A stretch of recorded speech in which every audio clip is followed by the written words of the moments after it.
이 잠언에 대해서 히브리어 사전이 뭐라고 하냐면 속담, 격언 이제 이런 말을 쓴단 말이에요. 그러니까 여기에서는 격언의 성격도 있는데 한자로 보게 되면은 여기서 잠이라는 말이 경계하다라는 뜻을 갖고 있고 바늘이라는 뜻도 있어요. 제가 이걸 보면서 어떤 생각했냐면 잠언은 바늘처럼 날카로운 것이겠구나라는 생각을 했어요. 말씀이 그렇거든요. 아주 디테일해요. 그래서 우리 히브리서에 보면은 혼과 골수를 쪼개는 예리한 말씀이라고 하잖아요. 혼과 골수를 쪼갠다.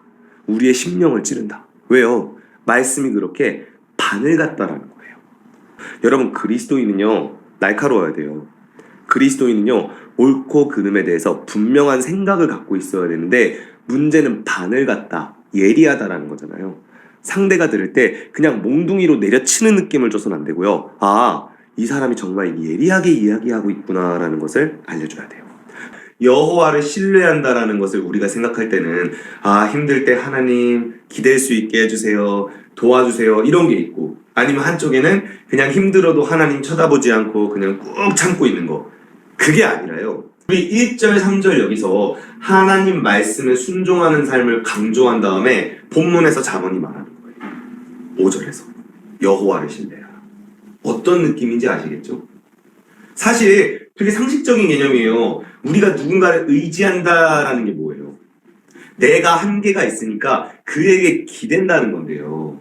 그에게 기댄다는 것은요, 나의 한계를 인정한 만큼 내 뜻과 내 지혜대로도 살지 않는 것을 포함해야 돼요. 누군가를 의지한다? 그 사람의 도움을 받기 위해선 그가 제시하는 충고와 피드백에도 충실해야죠.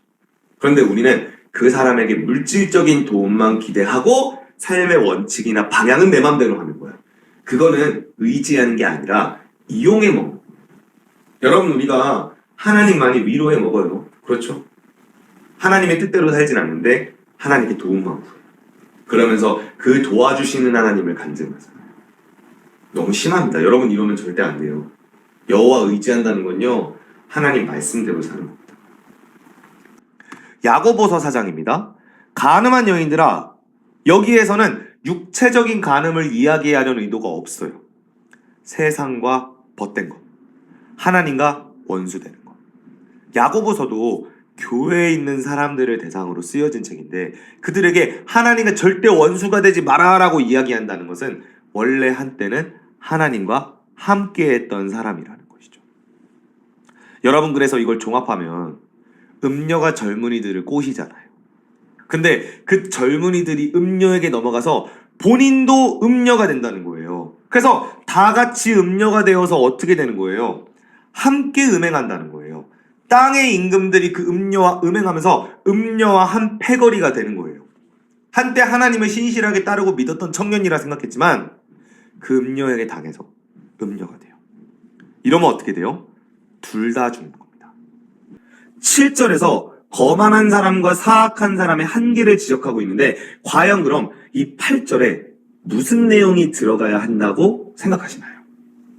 오늘 잠언 9장 봤던 거 잊어버리시고 여러분이 생각하는 그 신앙의 관념 속에서 과연 8절은 무슨 말이 들어가야 하는 것인가? 우리가 언뜻 생각할 때는 우리 그리스도인, 사랑을 행하는 자들, 그러니까 마치 이런 말이 들어가야 될 것 같죠. 야, 우리가 이 거만하고 사악한 사람을 훈계하고 책망하면 오히려 비난받거든.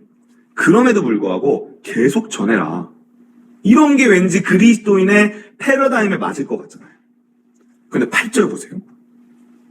이것도 세 번역이거든요. 거만한 사람을 책망하지 말래요. 위에서부터 연결해보면 거만한 사람을 훈계하면 수치당할 수 있으니까 책망하지 말고, 사악한 사람을 책망하면 비난을 받을 수 있으니까, 게다가 너를 미워할 수도 있다. 그러니까 그에게서 멀어지라라고 말하는 거예요. 우리는 그저 만나는 모든 사람, 영혼들 무작정 붙들고 무작정 기다리고 무조건 용서하고 관용하고 품는 게 사역이라 생각했지만 여러분 성경이 정말 그렇게 말하고 있을까요? 여러분 그래서 예수님이 정말 그 많은 대중들 다 끌고만 다니셨나요? 그렇지 않죠. 예수님이 누가 뭐래도 주안점은 제자들이었어요. 심지어 마태복음에서 말씀하시잖아요. 왜 이 비유를 저희에게만 말씀하시고 저들에겐 비유로 하십니까? 예수님 말씀하세요. 모두가 들어야 된다. 이렇게 말씀하실 것 같은데 천국 비밀을 아는 게 너희에게만 허락되었다. 저들에게는 허락되지 않았다. 의외로 예수님의 가르침과 말씀은요, 폐쇄적입니다.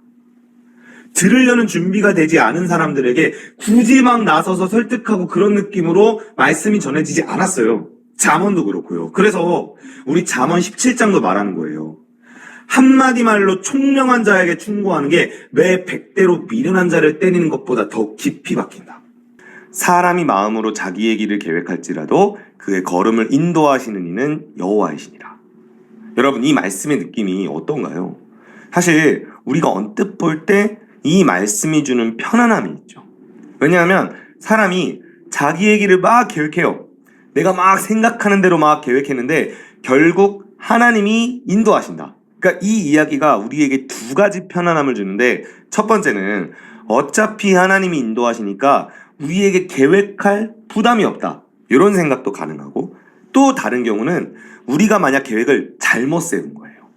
잘못 세우는데 결국 하나님께서 옳은 방향으로 인도하실 것이니까 걱정 말고 잘못된 계획일지라도 내 마음대로 살아보자, 이런 편의주의적인 생각을 하는 게 가능해져요. 지금 잠언 16장 전후에 어떤 말씀들이 있었냐면 제가 2절만 다시 보여드릴게요.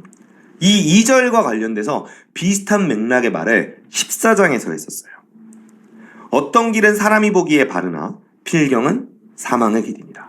지금 솔로몬의 의지가 나타나 있죠. 너희들은 너희가 볼 때 깨끗하다고 생각하고 너희가 볼 때 바르다고 생각하는 길을 선택하지만 그거 틀리다. 아니다. 여호와께서 우리의 심령을 보시고, 게다가 중요한 건 너희가 무지하거나 너희의 욕심대로 선택하는 그 바르게 보이는 길들이 죽음을 향하는 길이다. 이거는 솔로몬이 절대로 그 길을 가지 말라는 거예요. 자, 아까 다시 오늘 본문 1절에서 3절 그리고 9절로 가볼게요. 제가 이 부분을 보고 다시 재구성을 좀 해보려고 하는데요. 마음을 경영하고 준비하는 일은 사람이 해요. 사람이 마음으로 자기의 길을 계획할 수 있어요. 그러나 그 길을 인도하시고 응답하시는 분이 하나님이신데, 왜냐하면 사람들이 다 각자 자신이 옳다고 생각해서 자신의 길을 계획하거나 자기 기준에 선하다는 생각대로 인생을 계획해서 그 인생의 계획을 실행해요. 그런데 문제는 판단이 틀립니다. 왜냐? 잠언이 지금까지 이야기한 것처럼 무지하거나 말씀을 잘 모르는 경우도 있고요. 또한 2절이 말하는 것처럼 우리의 속마음이 잘못되었을 수 있기 때문에, 내가 볼 때 옳다고 생각할 수 있지만 사람은 하나님에게 그 속마음을 드러내게 되어 있거든요. 그래서 나의 잘못된 의도와 속마음, 그리고 나의 지식의 부족함 때문에 결국에 내가 옳다고 생각하고 선하고 생각해서 계획을 세웠어도 원하는 결과를 얻을 수 없다. 만약 내가 잘못된 의도로 무지함으로 선택을 잘못했다면 하나님이 반드시 그것을 징계받거나 회개하고 돌이키게 하는 일이 있을 수 있다는 거예요.